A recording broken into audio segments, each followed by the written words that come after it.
কাজল দিদি, কাজল দিদি, তুমি বিয়ে কবে বলো তো? আমাদেরকেও তো ভোজ খাওয়াতে হবে, তাই নাকি? আরে তুই আবার ভোজ খাবি? হ্যাঁ, তোকে প্রত্যেক দিনেই তো আমি খেতে দিই। আমার যদি বিয়ে হয়ে যায় তখন তোকে খেতে দিবে কে বল তো? বাড়ির মধ্যে আমি ছাড়া তো তোকে আর কেউ আদর করে না। তুই বল, তোকেও আদর করে? তো তুমি ঠিকই বলেছো কাজল দিদি, তো তোমার বিয়ে হলে আমিও তোমার সঙ্গেই যাবো তোমার শ্বশুর বাড়িতে। তুই চুপ কর, বেশি আর বক বক করিস না তো। সকাল থেকে কিছু খাবার দাবার খেয়েছিস কি খাসনি? এখনো না খেয়ে আছিস? খাবার দাবার কাজল দিদি, খাবার দাবার আমি খেয়ে নিয়েছি, বুঝলে তো। সকালবেলা মা আমাকে দিল খাবার খেতে, এই যে ছোলা খেয়ে নে, তখন আমি ছোলাগুলোকে খুঁটে খেয়ে নিলাম। বেশ, ভালোই করেছিস, খেয়ে নিয়েছিস। তা নয়তো আমার মতো এই কাজ কর্ম করতে করতে তোর আর খাবার খাওয়ার সময়ই হবে না, বুঝলি? চল আরেকবার আমার সঙ্গে খাবার খেয়ে নিবি।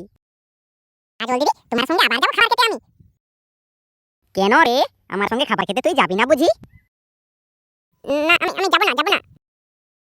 তুমি বলছো যে বিয়ে করবো না, আমায় ভোজ খাওয়াবে না, আমি তোমার সঙ্গে খাবার খেতে যাবো না কাজল দিদি, যাবো না।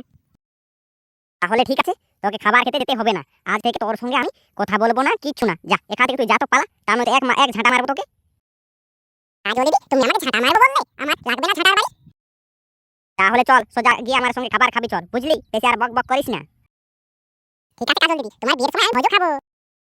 হ্যাঁ ঠিক আছে, খাবি তো খাবি, চল এবার। বেশি আর বক বক করিস না, চল খাবার খেয়ে নিবি, চল। ওরে বাবারে, কাজল দিদির কি রাগ! ওর বিয়ের কথা বলতে না বলতে রেগে পুরো আগুন হয়ে গেছে দেখছি। কিন্তু চেরিনি হোক তো মেয়ের বিয়ে হবে আর শ্বশুর বাড়ি যাবে, ওতে আবার রাগ করার কি আছে বলো তো? আয় আয় আয়, বেশি আর তোকে বক বক করতে হবে না, আয় তাড়াতাড়ি আয়, খেয়ে নিবি, আয়।